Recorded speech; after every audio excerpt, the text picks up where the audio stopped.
listeners from around the world. Are you ready? Do you love movies, music, animation and art, acting, gaming, and all things creative? Well, you've come to the right place. Introducing your host, award-winning writer, director, voiceover artist, and owner of MLA Entertainment, Keiko!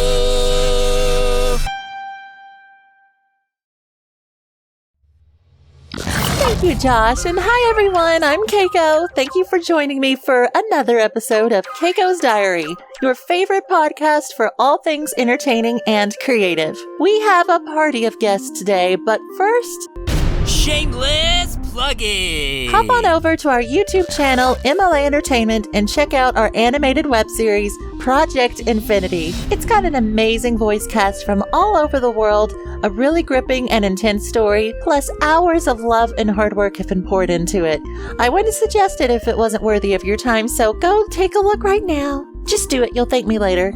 Also, like, subscribe, and comment below to show your support for this podcast and MLA.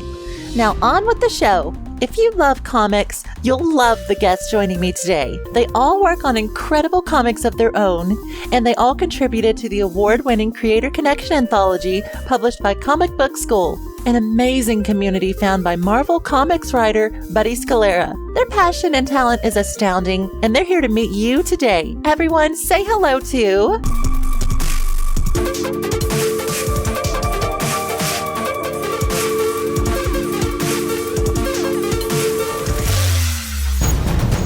A. Rubin, Philip Burnett, Dee Alley, Chris Burgos, and Mark Phipps. Thank you so much for joining me, everyone. Really excited to have you here.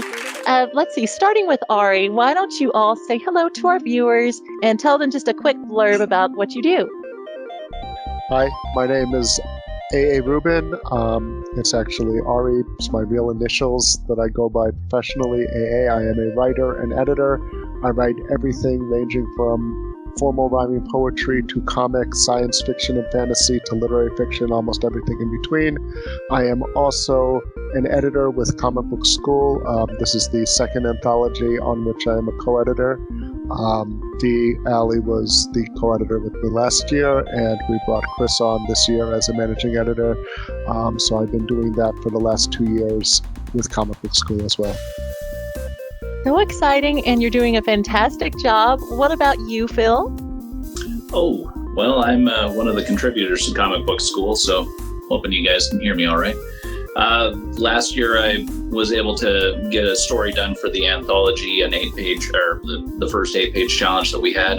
Came back again this year and collaborated with my best man, Mark, who we'd had some... We had some characters that we wanted to revisit that we created in middle school, and we're able to get it done in a kind of an interesting crunch time. And after that, penciler, inkler, and first while colorist at this point. So much talent here today, folks. Let me tell you that. Dee Alley, what about you? My name is Dee Alley. I'm actually a budding comic book artist and professional animator.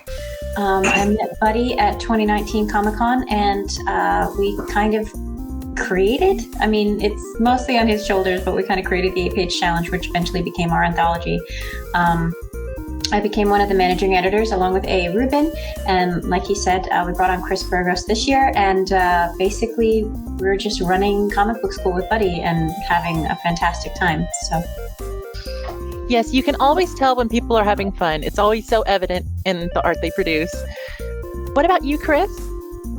Well, my name is Chris Burgos. I'm a writer. I transitioned over from film world. I used to write TV, films, stuff like that, projects. And I was trying to do more of my own stuff where you didn't need big budgets or somebody's thumbs up for approval. So I moved over to the world of comics. I started up Tales Beyond, a small indie label with my wife last year during the pandemic. And I've got 2 comics out along with the stories I did. I was a contributor on the first anthology with Comic Book School. And this year, like AA and D have already said, they brought me on to help with the dog sledding, and yeah, it's been a great time. It's been a fun ride. It's being a managing editor is a new experience for me, and yeah, it's fun. Yes, and you're just getting started. I'm sure the best is yet to come, and we'll all be looking forward to that. What about you, Mark? Okay, I'm far less exciting than seriously, I'm pretty underqualified compared to the rest of you guys. I pump gas for a living right now. That's my paid job there. But like Phil said, Phil also forgot that he also was the lead or the only artist for the Prospector series of comics that came out a while back there. Contacted me, said we got this 8-page challenge. We've had these characters that we've been working on off and on for decades now, and we were just really excited to finally have a chance to do something with them there. I'm pretty much the dialogue and the story guy. Phil kind of says we need to storyboard something. Like we just got done doing a quick little storyboard kind of thing for our first issue that we're kind of working on with this new Cyanide project, and so I kind of do that, and we got to come up with what the characters are doing and all that. So, but yeah, it's pretty cool. I've not written anything professionally. I'm not an editor. I lettered my first project with this anthology entry that we put in there. That was literally my first lettering job. So I like to think I did okay for an untrained idiot, and we'll see what we can do from there. So I'm looking forward to getting more into this. It seems like it seems like a really cool industry to get into, and really interesting people to have conversations with. So. Yes, it's a very welcoming community from what I've seen, for sure. It sounds like you juggle many important jobs, so good for you. Now, before we talk about the anthology and all these very exciting projects you're all working on, I really want to talk to you about it. But first, I would like to go back really far for all of you. And I'd like to ask you, what is your very first memory of life? Oh yeah, I just went there. I'm known to have a very long and detailed memory. My first memories are from when I was 2 years old. Oh my goodness. I remember, from when I was 2. I'm 43 now, and I remember 3 or 4 things that happened when I was 2. I'm not sure which one happened first when I was 2, but I know these things happened when I was 2 because there was a family trip that was when I was 2 years old, and it is probably walking on a wall on Tel Aviv University. I like to, as a kid and even as an adult, I like to walk on walls. I used to jump up on top of walls and walk on them like they were, branches I was always climbing. And at age 2, walking on walls, you were pretty, that was an acrobat or something, so. No, just, you should see my daughter. She's the same way. And I remember walking on this. I mean, this wasn't a particularly tall wall, I don't think, because I have seen it later in life. But yeah, went to Israel with my family. Don't remember the Western Wall or the Dead Sea or any of the big tourist attractions. Remember walking on a wall in Tel Aviv University, a random, nondescript wall. Very interesting. I always find it so fascinating to see what memories people remember first. And there's never a particular reason sometimes. It's very interesting to me. So what about you, Phil? Earliest memory would have been, I'm not sure how old I was. I remember eating dirt outside of my grandparents' house. Dirt? I think I was diapers. My mom has photos of this, and I'm just sitting there just having a good old time. Yeah. I'm glad it was just dirt, the fertilizer next to the dirt. And yeah, it was a fairly vivid memory, but it's my earliest memory. So not quite as interesting as being in Tel Aviv, I must say. I must say it's quite a vivid memory, though. Yes. So absolutely. What about you, Diali? My earliest memory, I've actually been asked this once before, so I had to kind of dig deep and go back a bit. My earliest memory is when I was about 2 or 3, about the same age as Ari. It's very I don't know all the details, but basically my grandparents lived in New Jersey and we were military kids, so that was kind of the only home base for a really long time. It was set standard. Like we would always go there. Yeah. And I remember being in the front yard, which was rare because we usually played in the backyard away from the road. And my dad was chasing me around and catching me and throwing me up in the air. And that's my earliest memory of just running around and playing in the front yard with my father. So, Oh, that's a really happy memory. Well, what about you, Chris? What's your first memory? My first memory, I've been able to put some thought into it, and it's going to be weird. The thing I remember the most within the memory. I was out in LA, and I was playing with a shovel, and I think it was like a full-size adult shovel in the backyard. And I remember I took like the side of the shovel, the part you step on. I took that to the knee, and it totally ripped open my knee. And I think I was like 2 or 3 or something. And I remember the most vivid part of the entire ordeal was like being like, oh, that's interesting. I'm red inside. And then when my mom is trying to clear it off or clean off my knee, I remember this first aid antiseptic stuff that she must have used. It was like it's a white bottle with like the red. It was like a stop sign, but it was like a red stop sign with the white cross in the middle, and it had a green bottle with like a really tiny like squirt hole, and that's what they sprayed on my knee to clean it out. And I don't know why, but that's what I remember the most. It was like, but my goodness. There's something so traumatizing, at least to me, about getting injured when you're little. Oh my goodness. Right. So I can see why that's your first memory. What about you, Mark? What do you remember first? Well, my earliest memory that does not involve a potential trigger warning is steering a fishing boat in Alaska when I was about 3 years old. That's cool. All the waves and the ocean and the seagulls and everything, and just looking out the window and just I wasn't really steering the boat. My dad was standing over me, actually doing the steering, but he let me move the wheel on boats. A lot of people don't realize this, like especially the larger boats. They actually have 2 wheels. They have this tiny little one that you can adjust. It's almost like a volume knob kind of thing that you can use to adjust the heading of the boat. And then you have the big wheel, that you turn. So I was turning the big wheel like a big boy, but he was actually steering the boat. So that is cool. I didn't know about that second mystery wheel. I didn't know about that. I bet you're a good driver today. Well, if I'm not going too fast for the people in the car with me, yes. Okay, yes. Okay, yes. Yes. Going on from that, what was life like for you guys, as a child? And when did you first discover your love for comics and writing and art? Starting with Ari. Okay, so I come from a very literary family. We were always reading books. My parents read me books. We read books growing up. I remember I liked Spider-Man a lot as a little kid, and then I kind of fell out of it. Around when I was in junior high school, my orthodontist had Daredevil and Thor comics, and it was one of Frank Miller's runs on Daredevil. One of his later runs on Daredevil in the mid to late 80s, and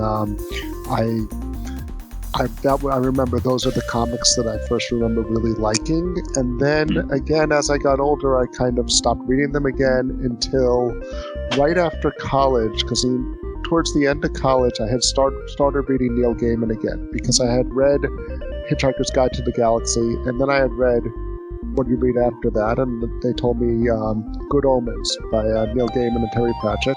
And after that, I read everything by Terry Pratchett and everything by Neil Gaiman. So when I was reading Gaiman stuff, I eventually got to Sandman, and that's what got me back into the comic shop as an adult. In terms of my writing, I knew I wanted to write ever since I read Tolkien when I was in 7th grade for the first time. And then I didn't really start writing comics until after I had been reading Neil Gaiman, and I was actually trying to work on a story and I couldn't make it work as a prose story, and I was really having trouble with it. And then I was reading something by Neil Gaiman at the time, and I remember thinking, you know what, this would work better as a comic story than as a prose story. And that's when I really started to explore comics as a medium for writing. So it was really kind of Neil Gaiman and that idea that I had back then that wasn't working for me as a prose story. That's really cool. So it kind of, you couldn't get away from it. It just kept coming in and out. I kept trying to get out, and they kept pulling me back in. You know it's meant to be then. Yeah. Well, what about you, Phil? What was life like for you as a kid, and then when did you discover your love for all the great things you do? Oh, well. Yeah, for me, life was fine. My parents divorced before I remember, and then got remarried to each other before I remember. But yeah, it was always a fairly stable childhood growing up. And then, of course, my dad came from a very poor family, and their entertainment was comics. So he and all of his brothers were reading comics well into their adulthood. So I was very fortunate in that I always had that around. And somewhere around the 4th grade or so, I saw How to Draw Comics the Marvel Way, sitting in a comic store bookshelf, begged my dad for it, promised I'd never ask for anything again, and all that good stuff. And so I said, okay, fine. And read that cover to cover about 100 times. I still have the copy here somewhere, which I'm not going to produce it, but it's being held together with duct tape and prayers.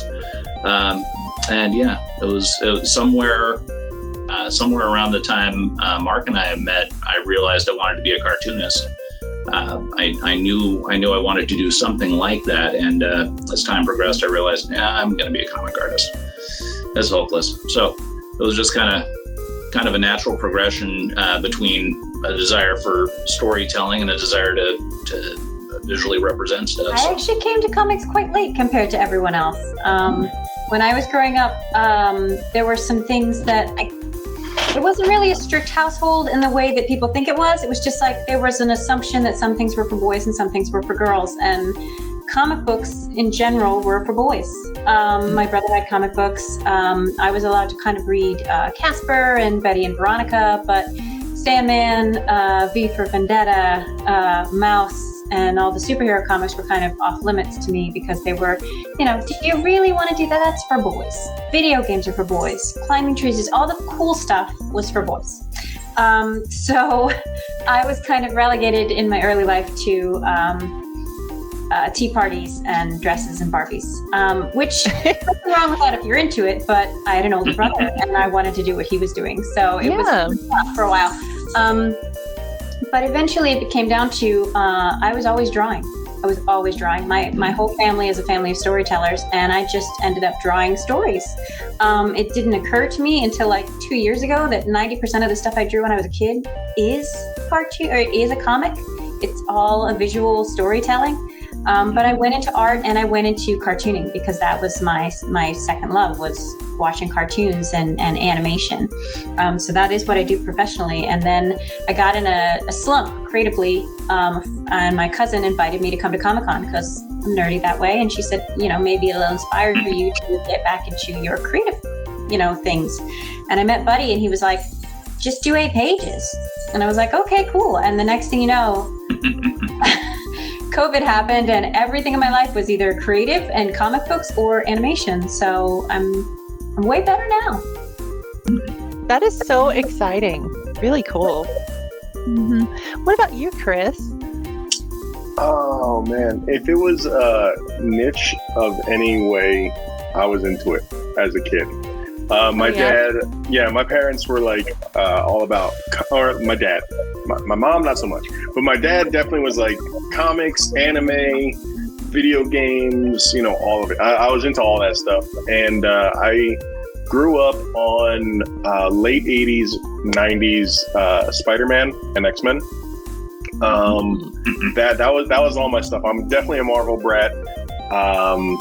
When I got a little bit more, a little bit more experience under my belt, I'm also a huge Green Lantern fan, so I am a DC brat in a way as well.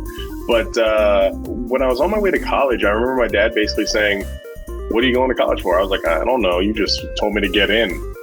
Didn't cover that part. Yeah, it's like, just you told me to get in and you were going to help me out. That's it. And so he's like, okay, well, what do you like to do? And I basically said, I like to, I don't know, play video games. He's like, well, why don't you try making them? And this is, I wrapped up my schooling right as game degrees were starting to come out. So before I was able to get a game degree, I was like, okay, what's the easiest thing I can do? Metal Gear Solid was the game that basically said, hey, we're going to give you a movie and we're going to make you play the movie. So it's a very cinematic game. Mm-hmm. And so I was thinking, well, what if I try to learn how to write and direct movies and then maybe take that into games? Well, fast forward to the future, I find out that, you know, the games industry is more closed off than anything else out there. But I was able to take that and turn that love of storytelling into like the comic thing that I'm doing now. And that's what it is. I have always loved telling stories. And that's a family trait, I guess. And yeah, that's where it is now. Well, that's so neat that you found a way for you to put your stories out there. That's just wonderful. And you're up next, Mark. What about you? My mom says I started reading when I was about 2. So that was the beginning of it. My mom has always been a voracious reader. My father is a voracious reader. My parents divorced when I was really young. Then my mom remarried somebody in Alaska. They ended up dying in a car accident. And then she married my stepdad, Larry Coleman, and it was just the right person at the right time. I mean, he was a very big formative part of my life, and he was a diesel mechanic, you know, for years and years. He wasn't really super well read, but he supported my habit, as it were. And you know, I'd spend summers with my dad. He was in the Coast Guard, so he'd get that 30 days leave. So we'd go to Disneyland and all that kind of stuff. And we'd always hit up the bookstore wherever we ended up. And, you know, and back then bookstores still had comics in them.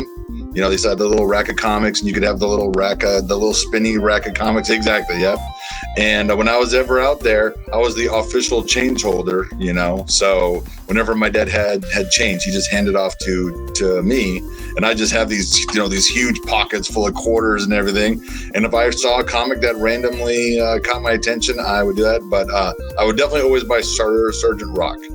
My dad was a huge John Wayne fan, so I was always seeing John Wayne movies on his VHS cassette and all that. I don't know if John Wayne was actually a major influence on Sergeant Rock, but I'm pretty sure, you know, the guy who was writing Sergeant Rock had seen quite a few of those old John Wayne, old Sarge movies, you know, and that kind of thing. And so that was my introduction to the wonderful world of comics. I've always been a voracious reader. I've done Dungeons and Dragons since I was 10 and other tabletop role-playing games for years and years and years now. It's been 36 years now, I think, coming up on 37. And I've used that medium to do a lot of storytelling. So so I've always had a creative outlet. It's just never been on the page. It's just in great stories that my friends and I could tell with each other. So good memories. Yeah. I love hearing how all of your stories ended up playing out and how you all seem to have a love for what you do very early on. That's very neat. So I'm very excited for this next segment. It's one of my favorite parts of the show. We're going to play a game called The 60-Second 411. Favorite Color. Red. Favorite Movie. Star Wars, the first one, Empire Strikes Back. Star Wars: A New Hope. Yep. Awesome. Favorite song. Thunder Road. Favorite TV show. Seinfeld. Ooh, Greatest Fear. Greatest Fear. Yes. Greatest Fear, The Unknown. Oh, yes. Hot or cold weather. Cold. Night owl or morning bird. Night owl. Favorite singer. Bruce Springsteen. Favorite comic. Sandman. Favorite holiday. I'll say Thanksgiving.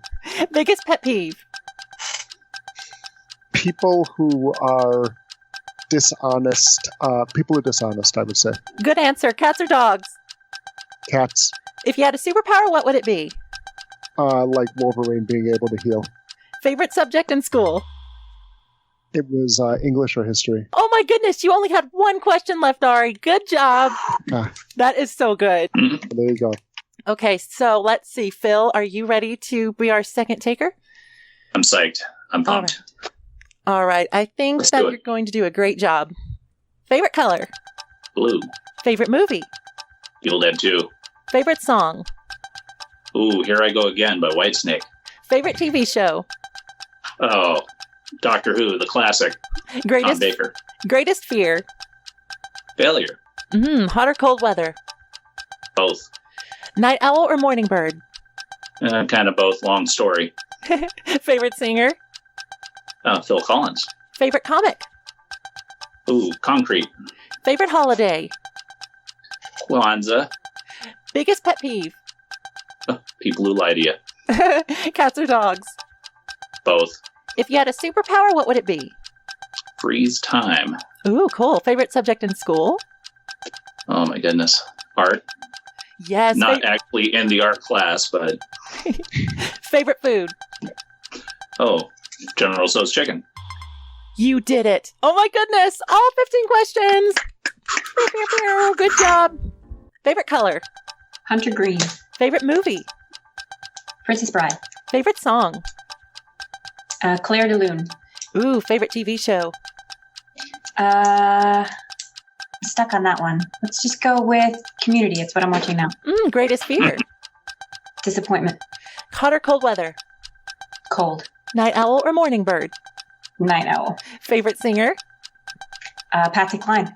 Favorite comic? I was gonna go with Stardust, but it's probably Mouse. Favorite holiday? Halloween. Biggest pet peeve? People who don't use their signals.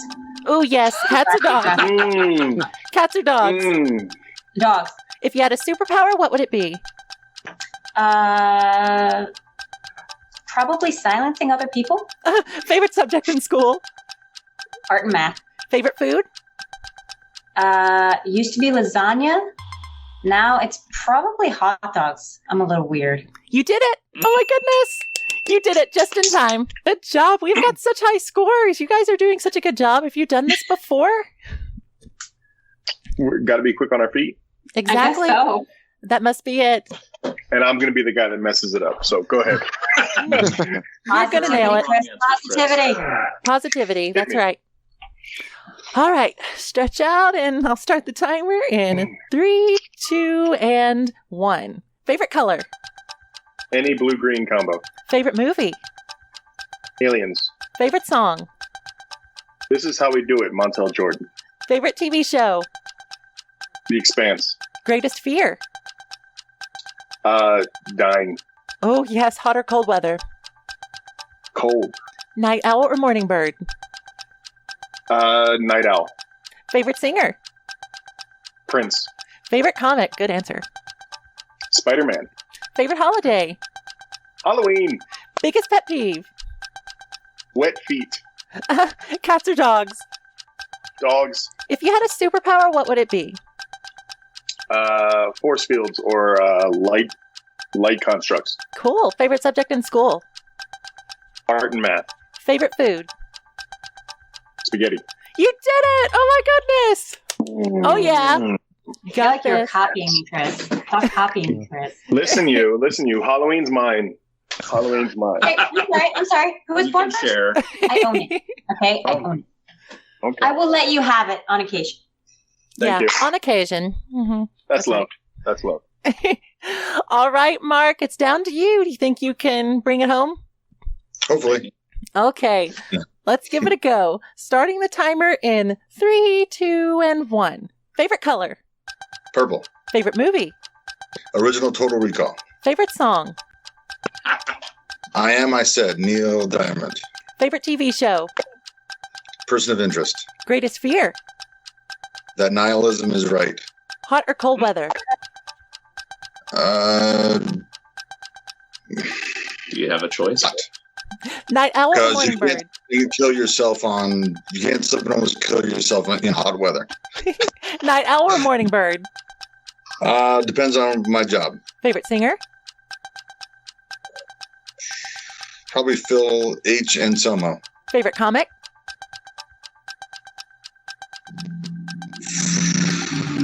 I'm trying to think now. Yeah, I'm probably going to lose it here. Force of Buddhist Palm. Force of Buddhist Palm. We'll take it. Metropolitan. Favorite holiday? Easter. Biggest pet peeve? People being jerks for no reason. Good answer. We only have 4 left. Game over, man. Game over. How about we go ahead and figure out what everyone's answers were to the remaining questions just for fun. So, Ari, you didn't get to answer. What's your favorite food? So I was going to say pizza, but I've eaten so much pizza that I can't have it anymore. I had to stop eating it. Yeah. I mean, only very, very rarely, like once a year now. Wow.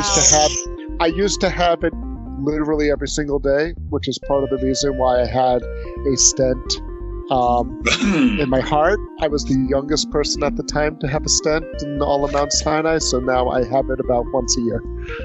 Well, it's a very special day then. Yes. When that day comes. And Mark, let's see, cats or dogs? Both. I have 3 of each. Oh, that's sweet. If you had a superpower, what would it be?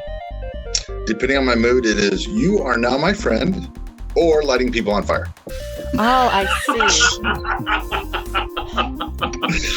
Very interesting answer. That's for sure, yes. Favorite subject in school? None of them. None of them. But now that I'm in college, theology. Oh, okay, that's interesting. And lunch, if you count lunch, that's always good. My favorite food is my wife's chicken piccata. Oh, that's sweet. That sounds good right now. Once you knew what you wanted to do, you all loved what you currently do. Pretty early on, it seems like. You just eventually fell into it. So what were your first steps into this big industry, like for real and seriously? And what led you to where you are today? Starting with Ari. We're talking about comic books specifically. I was actually about halfway through college. I switched to being a writing major, so that was the first step. I started out in political science, but then switched to writing. Wow. And then I told you when I first decided I wanted to write comics, I was lucky in that Neil Gaiman brought me into comics, and one of the only comic strips available at the time to see the actual script was in the back of one of the Sandman collected trade paperbacks. He had one of his scripts in there. So that was the first thing. But really the major thing where I really started learning about doing it and meeting other people in the comics world was going to Buddy's comic book school panels at New York Comic Con, which I would go to each year, and both in the educational panels where he showed you how it worked, where they had a writer and an artist on stage making a page together, and the Creator Connection panel where you can meet artists, writers meet artists, artists meet writers, where you just exchange your cards and find people to work with. So I would say that the major thing, once I decided I wanted to write comics, where I actually learned how to do it was through Buddy's panels in comic book school. I knew I wanted to be a comic artist coming out of high school. It was just a matter of figuring out how.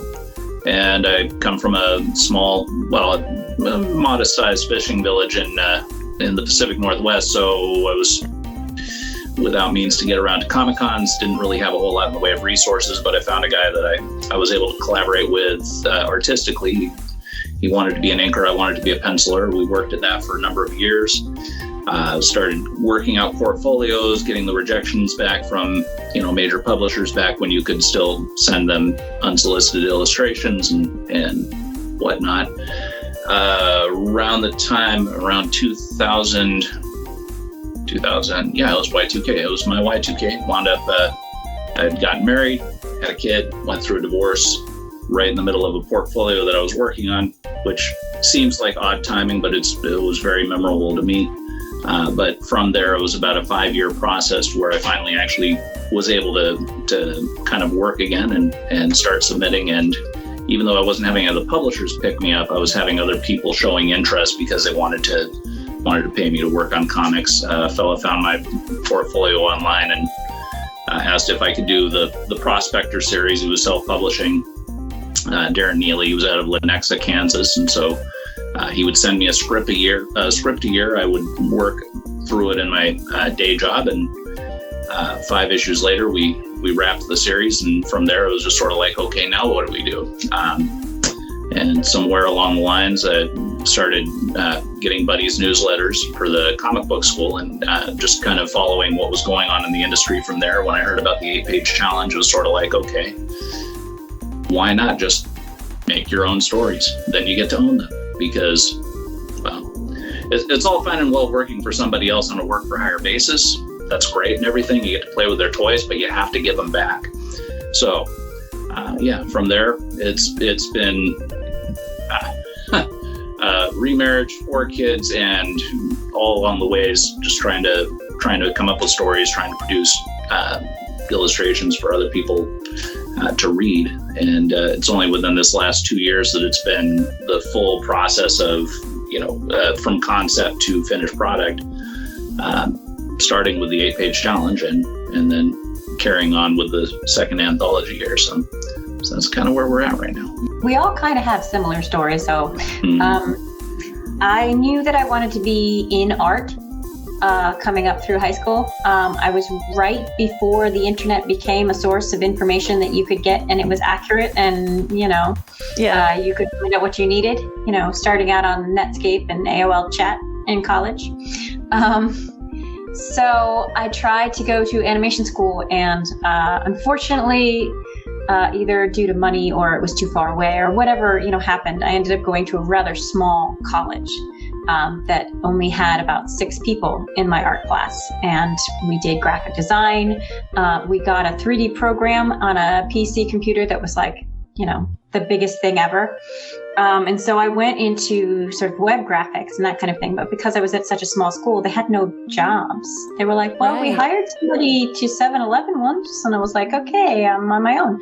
I ended up going into retail for a long, long time and just doing my art on the side. I ended up moving to Texas during a recession and getting a job in data entry, moving into project management for print catalogs, and then website design. And then I met a guy who did animations for websites at an advertising agency. And he said, I know the animation process and these people don't. Could you be my project manager? And I was like, sure. 2 years later, he said, I know you want to be an animator. If you can find a replacement, I'll train you. And I was like, cool, I'm there. I had my replacement ready in like a week. It took me 2 months to get her hired. Wow. But then I worked there for 5 years. Still the best boss I ever had, best team I ever worked for. But due to a lot of things in my personal life, I went into a creative rut for my own stuff. And this was the kind of place where, like, in order to get ahead, in order to really be, the best contributor of the team you could be, you did your work, but you also did your own stuff.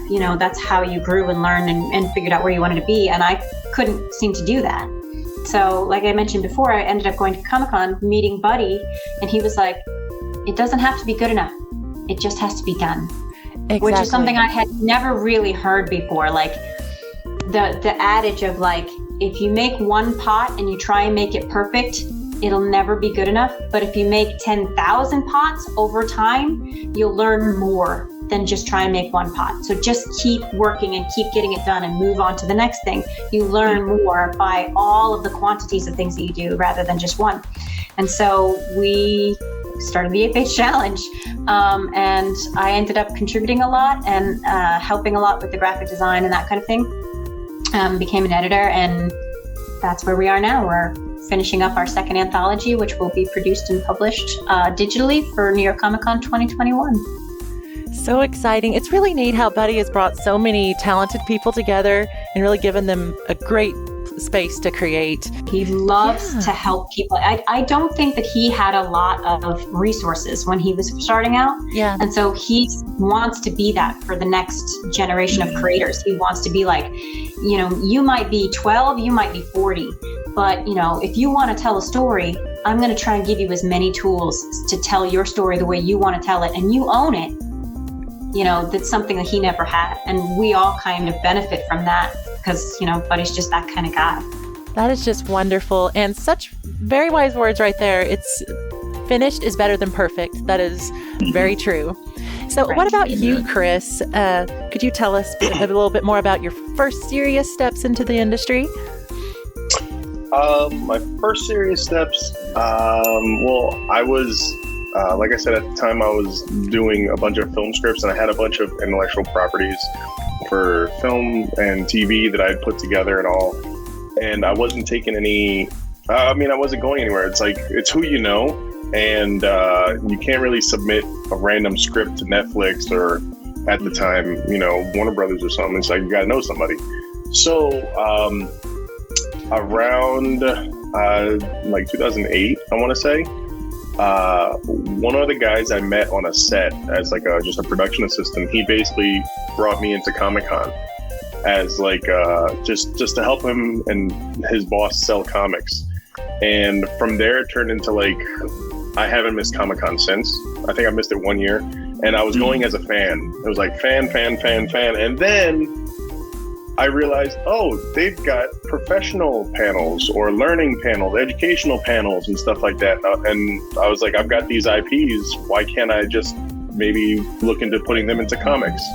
Ding, ding, ding. So, yeah, that's pretty much how it happened. So the first panels I ever went to that were education based were like how to put your comic together from start to finish.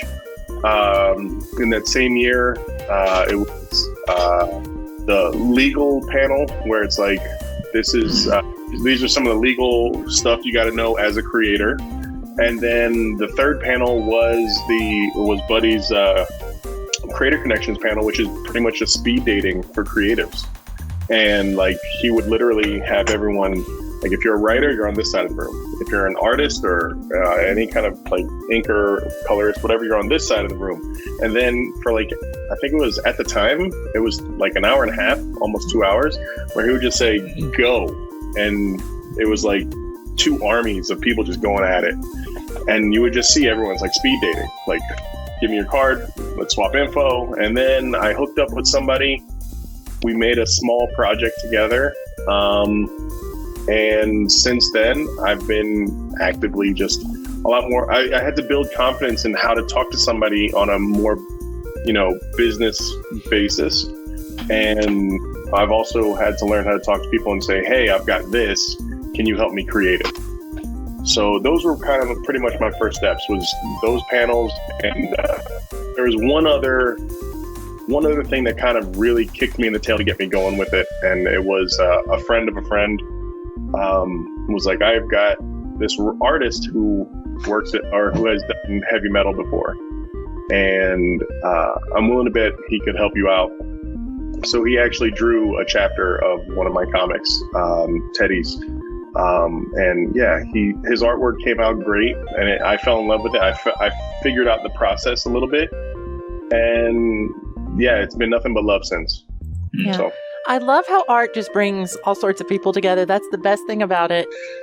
Don't know anybody, haven't met anybody, haven't done anything at all with it. No professional writing at all. This is literally my maiden voyage here. So we shall see how it goes from here. Yeah. Oh, yeah. The best is yet to come. Oh, yeah. Phil's already cracking the whip. So no worries there. Yes, I can imagine. Get in the typewriter, monkey boy. That's right. And now I have to ask you guys more about Comic Book School and the anthology. It's so exciting. So could you tell us more about it and the projects that you contributed? Comic Book School is a free comic book education. Unlike many other resources for aspiring creators, it is completely free.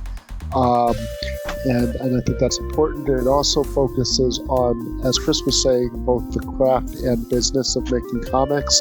So we teach you how to make comics, but we also teach you things about your career, that kind of thing. I remember even at the end of Creator Connection, Buddy would put up a sample email, be like, you have to reply to everybody within a week. If you don't know what to write, take a picture of this with your phone and just copy these words and insert the names right. And everything is both to teach you how to make comics and also how to be a professional within the comic book industry in whatever role that you choose. In the last year. And I think Erin is going to talk more about how the 8-page challenge came about, because it really started with her. But in the last year, we've moved more online. We have the forums. We've been running the 8-page challenge online, putting out these books. We have both comics and illustrated flash fiction, I think, which is there are a number of comic book publishers that do that, but that's something that we wanted to do as well. So we have sequential stories that are 8 pages for the 8-page challenge. We also have flash fiction stories. Phil illustrated one of the flash fiction stories last year as well. Chris did a flash fiction story this year. Dee also did a flash fiction story last year. And so we have both comics and flash fiction. I have a character for my comic stories named Mr. Stupendous, who's basically a spoof of your typical slightly outmoded superhero. Who say he may be the most powerful man in the world, but his problems are all too human. Dee Alley actually illustrated 2 of the pages for Mr. Stupendous. The second Mr. Stupendous story, the first one was in last year's anthology. This one, we travel through time, and there's actually 4 different artists. So as we go through the various time periods, there's a time-traveling villain that he has to chase across time and space. And as we go through the various time periods, the style of the art changes to match whatever era that he's in. Clever. So that's kind of cool. I'm looking forward to seeing that one. Yeah. Awesome. You know, and so It's really good. Dee did the present day and the golden age. So, and she did a great job with that. I also have a flash fiction story in this one, as I did in the last one. I was originally, and still am, a prose writer. I have prose writing credits going back to 2001. So that has been a big part of my writing career. And I have a prose story in this anthology too, which is more of I would say it's kind of more of a Twilight Zone-esque kind of feel to that one. That one's illustrated by Joel Jacob Barker, who's been a friend of Comic Book School for a long time, and who's been involved in the Creator Aftercon, a number of things like that. So those are my 2 stories in this anthology. Additionally, like I said, I was an editor of the anthology as well. We just got done with a round of edits, hopefully the last round, so that the book will be out on time for New York Comic Con. Yes, the creative juices are flowing. I can just feel it just talking to you guys about this. What about you, Phil? The anthology itself, I mean, one of the things that really impressed me about it was that it was not something that was being produced for profit. It was something that was going to be distributed freely, and it is still freely available. And there wasn't really a barrier for entry. Anybody could illustrate a book, and as long as it was within certain parameters, it wasn't going to be, we're shooting for PG-13, as the editorial staff will let you know if you do drop an inappropriate term in there or something like that. But as long as it was basically acceptable, then it was, and more or less all ages, then it was something that you could get your work published that way, and that I found very appealing in and of itself. As far as just getting the work done, and this is something that Erin has commented on a number of times, just having that structure where you've got these stages that you're going through, a writing stage, and then you're roughing out characters, and then you start off on that outline, and then as a rough script and a finished script, and then you start building the characters and designing them, and then you're laying out the thumbnails and so forth. And all of these are in processes. Each stage of this, we've got deadlines for, and they're not firm deadlines. I mean, yeah. Thanks be to God. But no, they're not firm deadlines. But insofar as you're trying to shoot for something, it spurs you on to finish that project. Because I can draw 8 pages in my free time, but then there's always going to be those little things where you can put that off a little bit here or set it aside there. Oh, there's something on Netflix I'm just dying to watch or what have you. But if you know that, okay, I want to have my pencils ready for everybody to see, by such and such date, then what do I need to do to accomplish that? Even if it's just giving yourself that 20 minutes a day that you're going to be working on something as defined time, you're getting that much more done. And because you can give yourself all the excuses in the world for why you're too busy, and really you'll fill up that time with whatever. When it came to doing the first 8-page challenge, I was kind of running solo, and one of my goals was to try and be involved with the forums, and I still try to be. I check them pretty much daily, and if there's a subject that I'll weigh in on or somebody is asking about, I like to try and give my 2 cents and keep the conversation going. And depending upon the format and the subject matter, that can be easier. Given certain people, I think we've got a great community in that respect. Yeah. Just everybody's been very encouraging. We haven't had anybody drawing anybody else down or getting into stupid arguments, and for the most part, everybody wants to see everybody else succeed. So that I find very encouraging. When it came time to do this, I was talking to Mark about it, and I'd had a couple of ideas batting around. I originally was thinking about doing 2 8-page submissions, but then I wound up selling a house, moving out, buying a house, moving in. And believe me, that was a 3-month process. I feel you. I feel Anyway, sorry. Without giving you my life story, it was one of those things where Mark just sort of piped in with, well, anytime you want help with a story, Phil, just ask. And I said to him, I'm asking.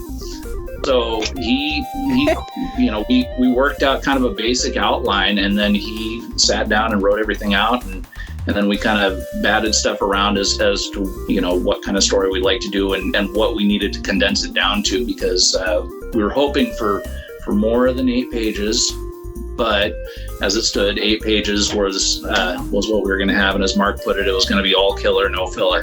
So we couldn't really lead in gradually with the characters or anything like that. We established a world very, very quickly, and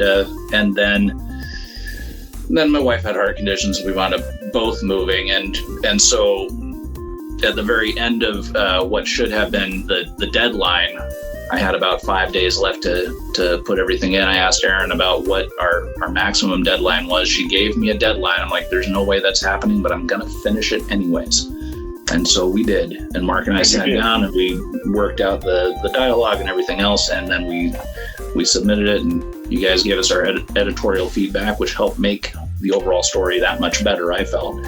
And yeah, we still made it in. So, it's been a great community to be a part of. I look forward to this challenge. I look forward to the next year.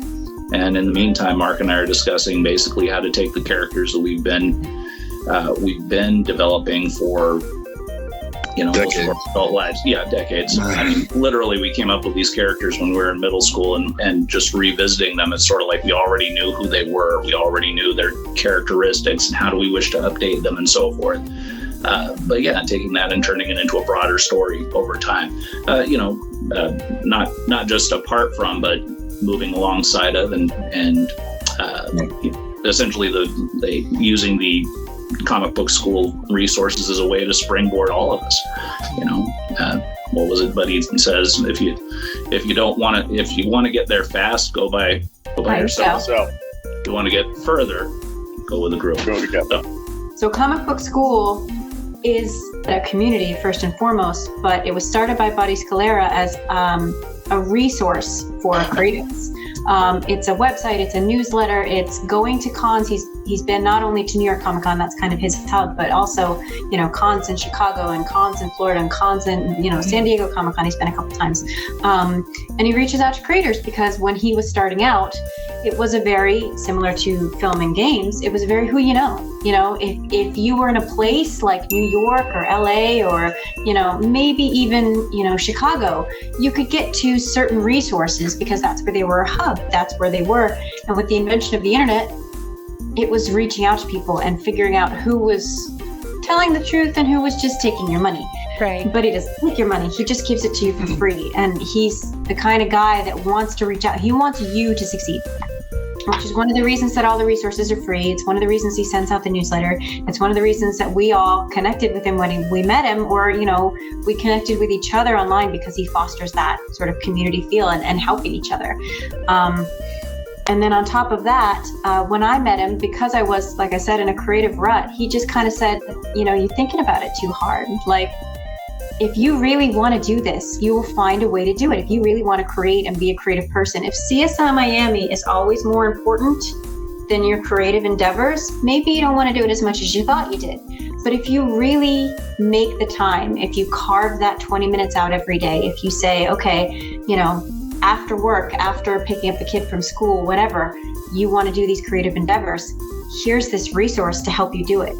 And so I put on my project manager hat and went home after 2019 Comic-Con and made a schedule, because that's what I do. I thought, I'm going to have to keep myself accountable. And I sent it to Buddy and he said, this is really good. I'd like to send it to some other people. Do you mind? I said, no, do it. And that's how we created the 8-page challenge. He edited my schedule so that it made sense in a comic book world. And I learned from animation the comic book terms, and we went at it. We basically presented it to the community, which was people who had come to his cons, people who were subscribed to his newsletter, people who go to the website and get resources. And all of these people jumped on board. And like Phil said, we really didn't edit it for any particular skill set. We didn't say you have to be a professional, or you have to be published, or you have to have a career in art, or you have to have written 7,000 things and be good enough for our anthology. We just said, look, you want to tell a story, we're going to help you tell the best story you possibly can. And that means everybody getting on and looking at each other's work, learning from each other, helping each other learn, teaching each other what we can know. And we produced a really great anthology, like for mostly beginner comic book creators. It was amazing, the work we produced. The stories were good, the art was good, like the breadth of it was amazing. And so this year when we picked it up, Ari and I got together and said, we're going to need more help. Chris thankfully volunteered. We've had a lot more help this year on the production side of things. He totally knows what he's doing. Don't let him fool you. And we decided to pick a theme. So this year, the entire anthology is wrapped around the time in. Everything has to do with the time in some way, shape, or form. And so we've got a lot of, just the different types of comics that we have and how much they've improved since they were first presented is just amazing. So we've got this process, we've got this website, we've got this forum, and now we started doing YouTube videos where Buddy is, Mr. Chatty. So he can get on with his Rolodex of people that he knows in the community and in the professional world, and we learned so much from the people who came before us. And so now we have this YouTube channel, which is a big resource. And so it's basically, sorry for the dogs, it's basically this huge resource that we're all both getting something out of and contributing to for free. And we own all our own IPs. He doesn't want to steal your work. He doesn't want to own the rights. He just wants you to be able to create, and we help each other. And it's just, I've become very passionate about it, apparently. Yeah, it's so powerful. It's amazing. Yeah, it's a really fun group, and we love more people to join because we love hearing from other people and getting diverse stories and meeting new people, and it inspires all of us almost every day, I think. So what's cool about the comic book school community is that it's a community, and it's a good opportunity to network and use the community as a resource in terms of like every step of the way, like Phil was saying, every step is a post on the website, and then we have like posts on the forums, the message boards, for people to post their entire comic, their entire project on the step that they're on. So the entire community can kind of chime in and say, hey, this line of dialogue might not work, or I don't know about this twist that you're going to take the story in, or maybe these pencils, the angle that you're drawing this at doesn't make too much sense. Maybe if you do it this way, it might work out better. So it's a really cool opportunity for everyone to basically give, creative feedback and criticism that is, constructive. Like Philip said, there's no one that tearing anybody down or anything. Mm-hmm. So that's what CBS is about, and that's the coolest part about it. And the past 2 years, I've had a good opportunity to take risks, and I think all 4 of the stories I've produced out of the last 2 years for the anthologies have all been something risky and new for me. Like last year, I had 2 stories. One was brand new IP. and Ragnarok Come, it went on along the anthology itself. Did go on to win Best Anthology from one publication, the Independent Creator Awards. And then my story, Ragnarok Come, went on to win Best Short Story of the year. Well done. Congratulations. Thank you. So actually what's really fun is that artist, he's from Mexico. And one of the things I do with Tales Beyond, my wife is Mexican, I'm half Hispanic myself. We reach out to the Hispanic community, and we're reaching out even further all over the world to try to get artists who are not in the mainstream to work on my stories. This way we can kind of give them a little time in the light. And he's actually coming up for Comic-Con this year, and he's going to be staying at my apartment for like a week. Oh, yeah. Awesome. Yeah. So that's going to be great. But yeah, that's one story. That was a completely new IP with an artist who I could barely communicate with. I didn't allow my wife to help me. I was like, no, I can do this. I can do this. Just let me. So that was fun. The second story I did for last year's was a second chapter on an IP I already had.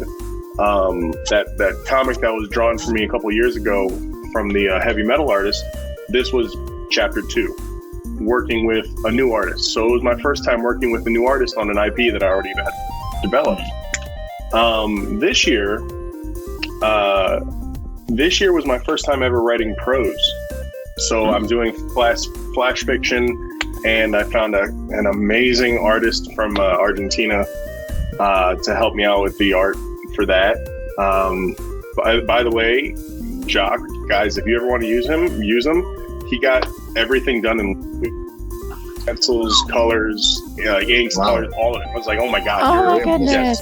The endorsements to 1,000, but make sure I'm not using him first, because I got to use him first.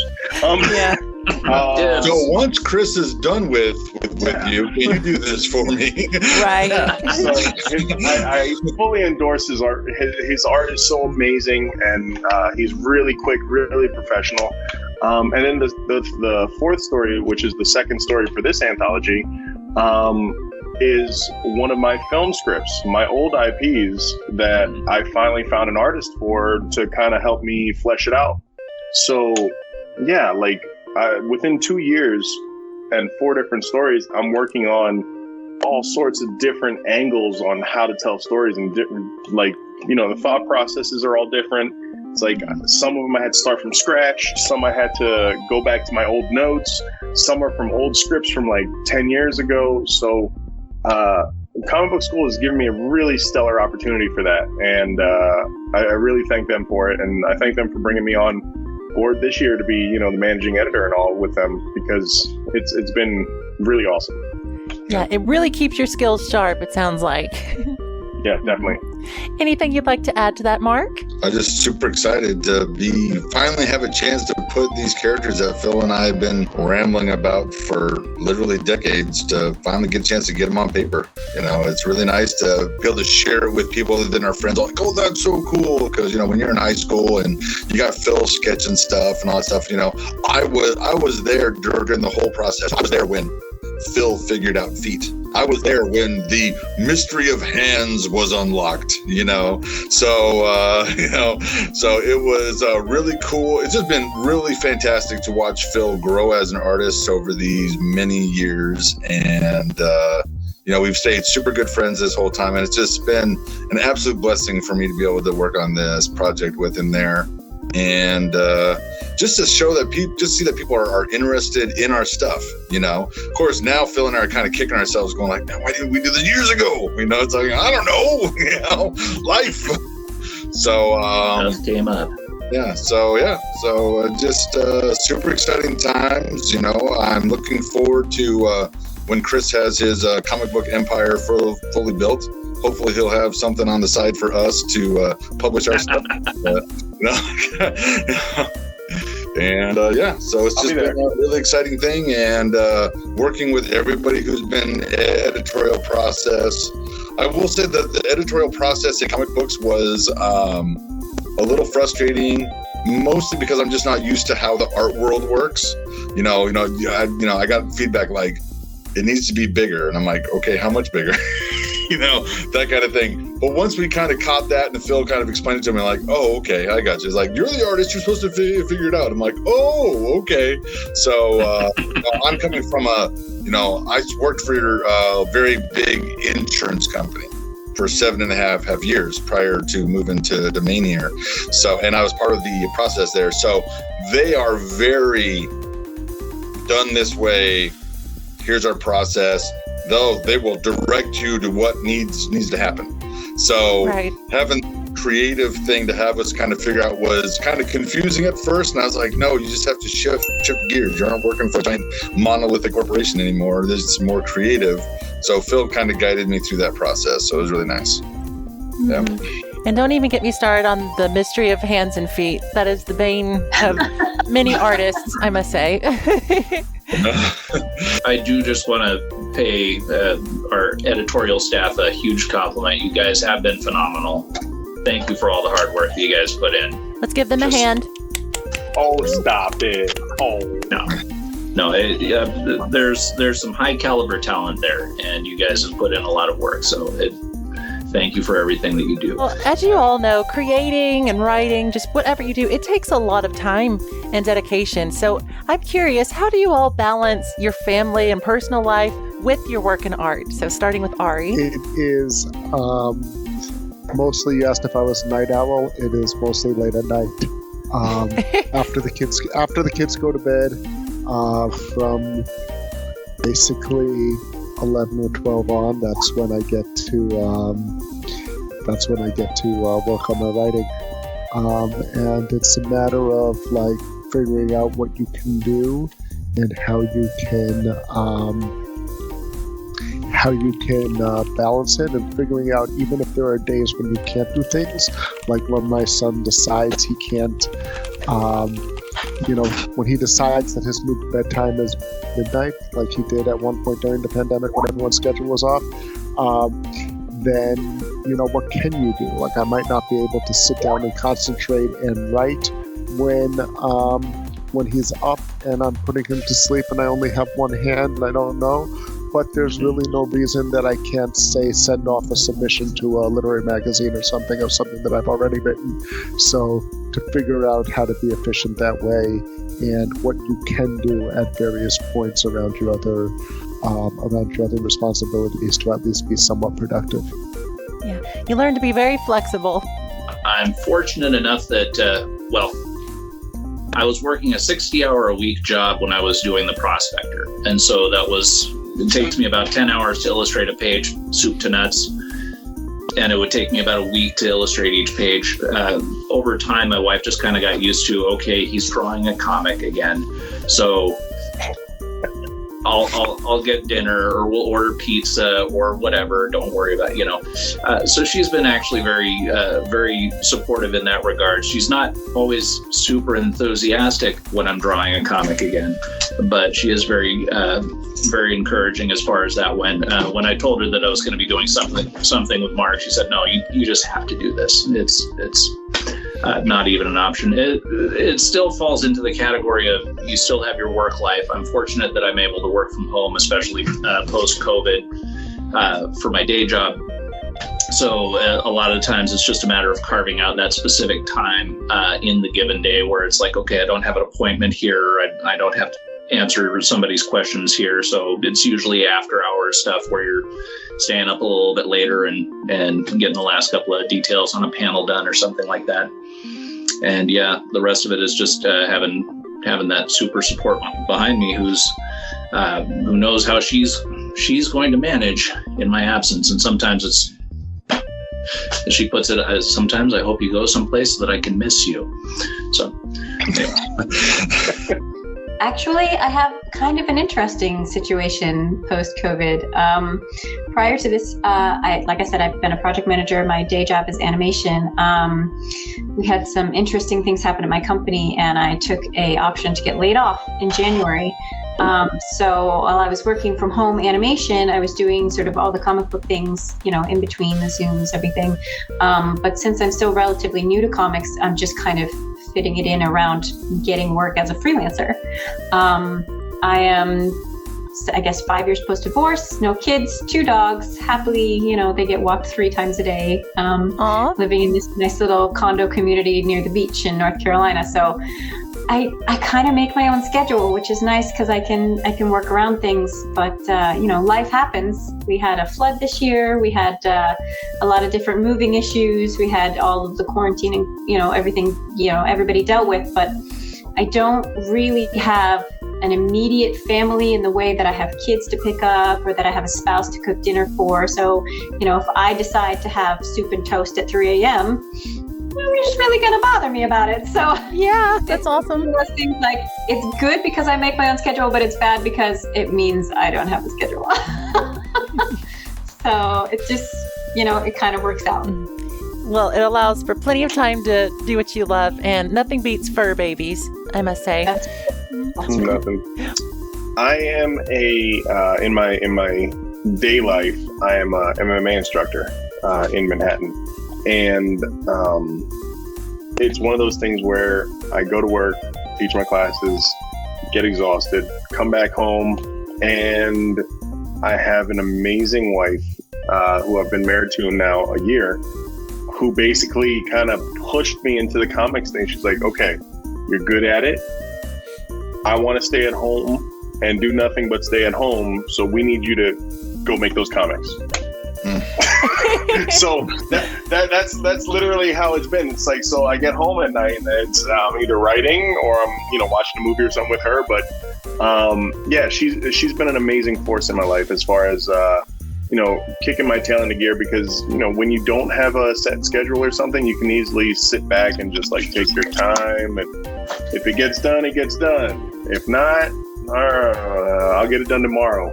But she's basically said, Chris, I'm going to support you. We're going to make Tales Beyond happen.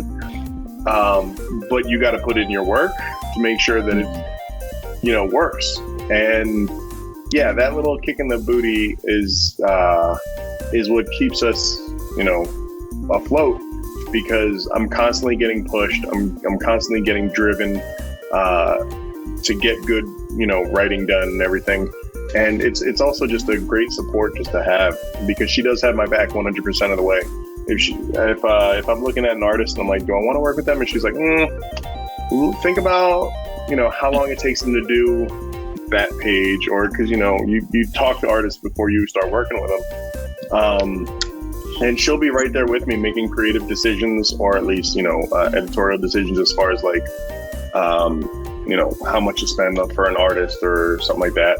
And yeah, it's kind of cool when you have someone who's got, a stake in what you're doing as your spouse, because yeah, she's riding on it too.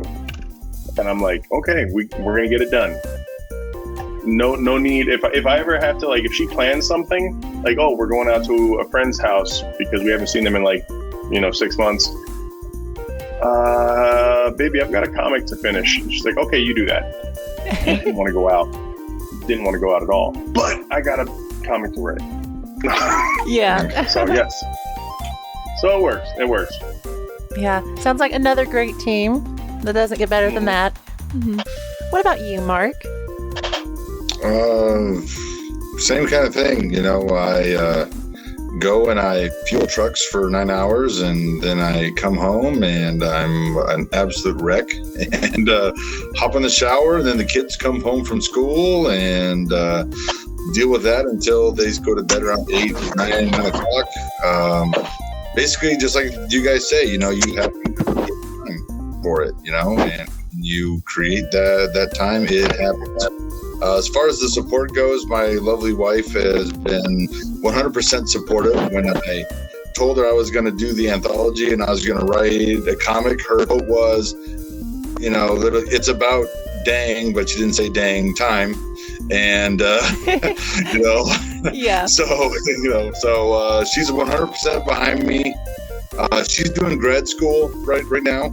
So she's a major of physics and political science, or as I like to say, she's smart in everything but taste in men. And So we just have to go from there. And I've had 100% support. She's fantastic. She's Superwoman. That's all I can say. She's just Superwoman. I'm glad she puts up with me. Oh, so that's really sweet. And I almost fainted earlier from the cuteness overload with your dog making a cameo appearance.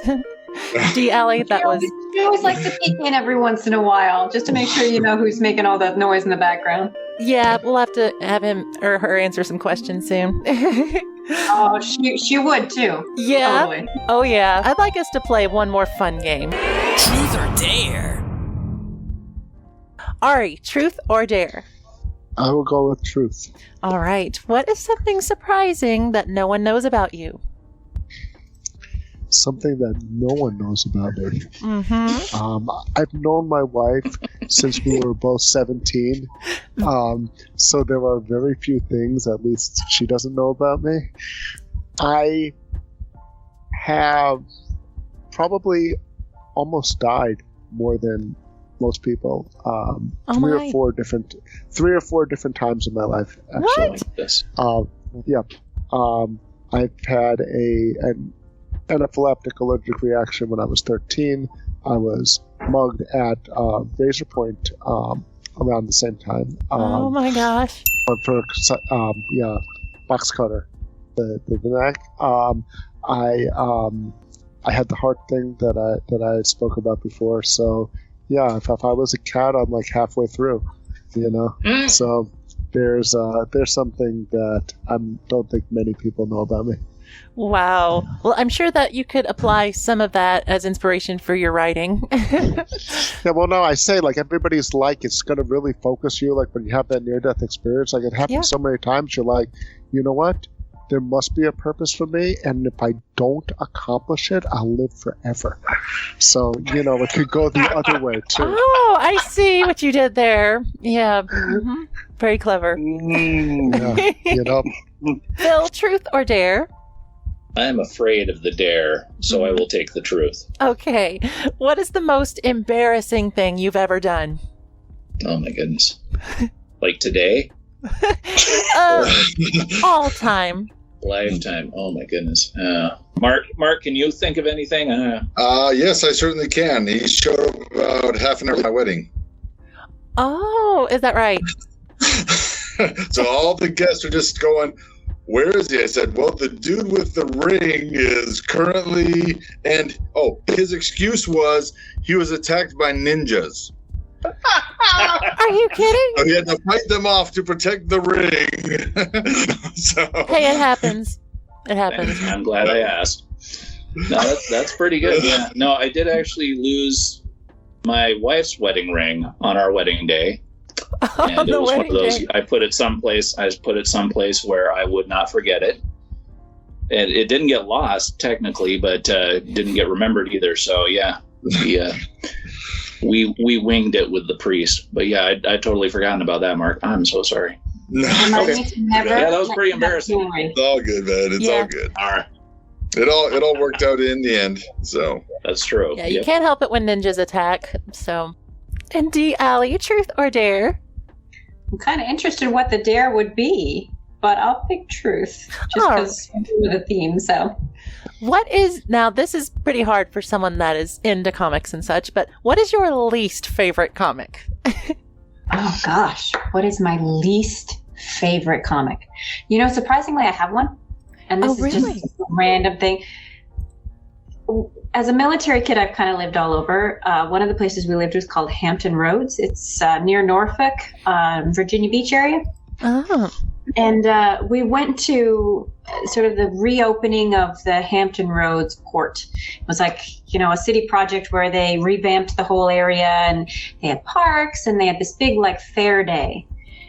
And one of the things that they had in the kids' goodie bag was a comic book about Wadicus Man. I think they were trying to say nautical, but it was not spelled very well.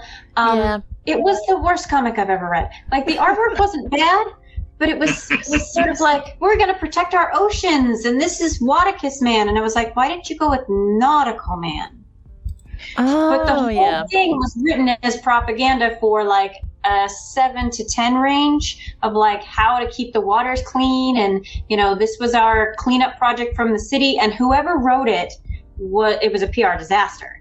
It was the worst comic I've ever. I kept looking at it. I was angry that was in my bag. Like, I would rather have a kazoo than this comic. And I remember, I still have it. I remember thinking, why would anyone spend this much time drawing this crap? Because the script was so bad. And then my dad told me, oh, somebody probably paid him. And that's the first time I realized you could get paid for art. It was a good thing because I realized you could get paid for art, but at the same time, it was the worst comic I've ever read. Somebody's watching this or going to be watching this whole interview, and they're going to be like, oh, my comics. I can't believe someone hated Listen, if the artist is out there, I'm sorry you had to illustrate that. I'm sorry you had to color it. I'm sorry you had to ink it. But if the guy that wrote it is out there, get a grip. Learn how to make a comic because that was awful. Question is, do you blame the writer or I the blame publisher? whoever produced it because I'm pretty sure it didn't have a lot of like storyline creative input. I'm pretty sure it was like, our city project is this. Make it say this. It was. I think that was a production issue. Exactly. That's rough. Like you said, propaganda. Yeah. Oh, Yeah. my. Chris, truth or dare? You know what? Everyone's on the truth wagon. He's all, I'm gonna throw a wrench You in know what? it. The thing is, I'm very scared of dares because I've had to do my share of questionable ones. Oh, no worries. None of as them are that alarming. All right. Hit me with a dare. All right. If you can't do this first one, I've got another one. So the first dare God. is, do you have any hidden talents that you can show us? I have been told I'm either complete world's like bullseye target amazing with my impersonations, or I am so far off the target that I've hit a small child in the third row. Like, it's really bad. Like, my impersonations actually can kind of be really good. Sean Connery. Come on, Chris. We put you on the spot. Sean Connery, that's... Well, I do believe that she wanted it that way. And that's the way that Bond, James Bond would do it. Oh my goodness, that was so good. Better than I would have done. Because I feel bad because you're voice actors or something, right? So I don't want to put a bad taste in your mouth. But when I'm dealing with my kids in the martial arts school, Yeah. I do walk around and I'll be looking at them and I'll come up like real creepy and be like, "What are you doing? What are you doing?" Oh, with your other hand is your jab, yes. And so, yes, I'll make like weird voices, like that's what you asked. Yeah, I do. Like, my wife hates it. Like I'm giving you my sour ones, but like she hates it because I'm always in like random different voices and stuff. And we are down to you, Mark. Truth or dare? Truth. Okay, is there an embarrassing song that you love? I listened to the Insane Clown Posse on purpose. There you go. So that's It's a jam. oh no. All of them. I would like to ask all of you, what are your goals for the future, and where do you see yourselves 10 years from now? Ari, would you like to take it from here? 10 years from now. Yeah. No, that was never not make this. Make that's it not like green. Yeah. Hopefully we'll still be around 10 years from now. 10 years from now, I want to, just see, because 10 years ago, I didn't know I was going to be writing comics. I didn't know I was going to be writing poetry. I just had a Edgar Allan Poe style poem come out recently. I didn't know I was got 10 years ago. I thought you told me what was I going to write. I was going to be a prose writer, either literary fiction or fantasy, and I still do that stuff. but now I also do comics. I also do poetry and a whole bunch of other things. So who knows 10 years from now? I try not to picture myself 10 years from now. It's hard enough to picture what's going to happen tomorrow. Yeah, live in the moment. I just hope, when I think about, like, really, I don't want to think 10 years from now my daughter's going to be 17 going on 18, and that's just not a time I really want to think about, to tell you the truth. I want to keep her 7. Yeah, I don't blame right about you. now, it's, so that's whenever I think 10 years, that's where my mind goes now. Sorry, I feel for you there. My daughter just became a mother last year. At 20, well, she's 20. Oh my goodness, 23 this year. So, and yeah, you always in your heart they're always 7. But yeah, even when they're showing you their new tattoos. So anyway, no, Well, she's now- a good. Oh, congratulations, Philip. I'll say this, Kiko, she's got her first voice acting gig. She's the official voice in the New York Public Library's Treasure Show. She's co-narrating the Winnie the Pooh exhibit on the audio tour. No way! So for the next year, it's her and Anna DeBeer Smith as the adult voice. So she had her first piece of art published this year.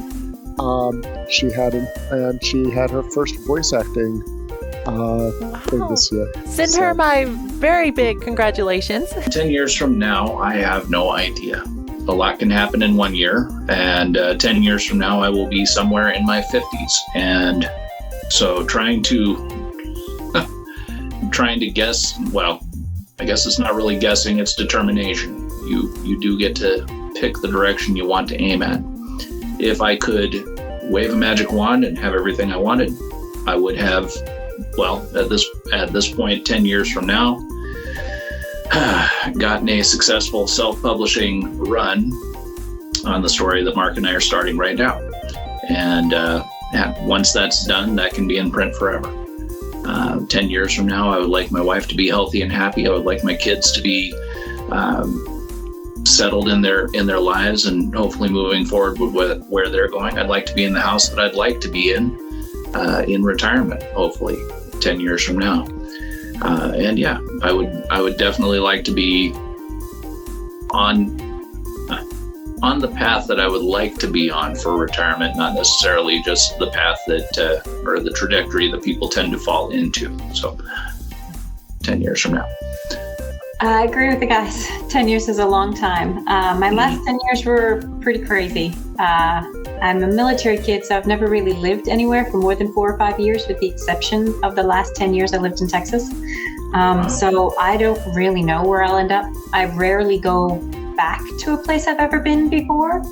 I tend to travel a lot. I tend to live new places a lot. So my 5-year plan is to get my creative endeavors in line so that I can have several different creative forms of income. Comic books being one of them, animation being another, possibly 3D, VR, who knows? And to live in a tiny house. Oh, cool. Kind of my dream right now is to build my own tiny, and that's my 5-year plan.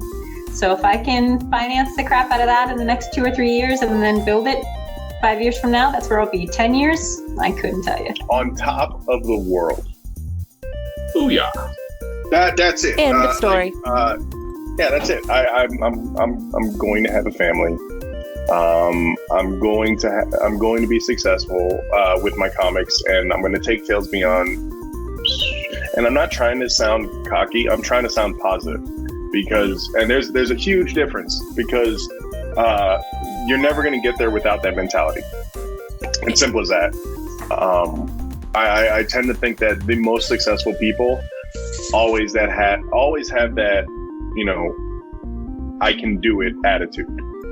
No one's ever hit the top by stumbling and, looking down the whole time. So, it's something that I want to do. It's something that I know my wife wants. We both want a family. We both want Tales to, take off. So, yeah, I'm planning in 10 years. I'm going to be on top of the world. It's going to happen, people. We'll be there to watch. Yeah. Keep on keeping on. I'm just getting my foot into the door of a very large and wonderful place, it seems, and hopefully by then I'll be living off of my creative endeavors, and rather than pumping trucks. So we'll just see what's going on, and the main thing for me, and this is something that drives my wife crazy, is I've never really been a 5 years from now, whatever, it's a negative personality. You got to be able to plan something. I will take it as it comes kind of person. As long as I got a roof over my head, clothes on my back, and food in my belly and cool people to hang out with, I'm pretty happy. So, but that of course has also stunted my potential growth. So, I'm now acknowledging that, as I'm older. So, but yeah, so just, I hope that I'm doing well for themselves by then. My daughter will be 17 years old. I can tell right now, even though she's only 8'7", that when she's a teenager, she's going to be an absolute nightmare. And we will go from there. So surviving is the first step, Mark. Yep. Could you tell us where's the best place for the viewers to keep up with all of you and your projects, starting with Ari? Follow me on Twitter, Instagram, Facebook at The Surreal Ari, www.aaruben.com, and also on Comic Book School, www.comicbookschool.com, at the Comic Book School forums as well. The Comic Book School forums, if there's going to be an 8-page challenge, I'm going to be trying to throw down something for it. I tend to post everything to philipspace at deviantart.com, at philip.space at Instagram as well, or at philip.space, I think it is. And aside from that, I'm kind of here, there, and everywhere. So the best place to find me is the Comic Book School forums. I do a lot of comic book stuff on Twitter. I am Redheaded Ed. That's REDHEAD. ED, because I'm a redhead and those are my initials. I'm on Instagram as well and Facebook. If you look for D. Alley, you'll find me there, and I love to answer messages and help people out. So you can find me on Instagram, chris.burgos. You can also find Tales Beyond on Instagram, just at Tales Beyond. Facebook at Tales Beyond as well. Twitter, it's Live Tales Beyond. Awesome. Oh, talesbeyond.com. Duh. All right. Yeah. So, can't forget that one. talesbeyond.com. I'm just at PsychoFips and on Twitter. So we'll be kind of posting some cyanide stuff as it starts coming out, kind of updates, that kind of thing. Probably start an Instagram account under the same thing, and basically have a second thing where they can see Phil's stuff. I would like to thank our listeners for supporting the show, and also thank you, everyone, for coming on. I am A.A. Ruben. I am Philip Burnett. I am D. Alley. I am Chris Burgos. And I am Mark Phipps. And for MLA Entertainment, check out their original web series, Project Infinity. And as always, keep being creative. Thank you for listening to Keiko's Diary. If you enjoyed this episode, be sure to like, subscribe, and hit that notification bell. We would love to hear from you. Write questions and comments to show your support and share this podcast with your friends. We'll be back with another exciting episode before you know it. In the meantime, keep being creative.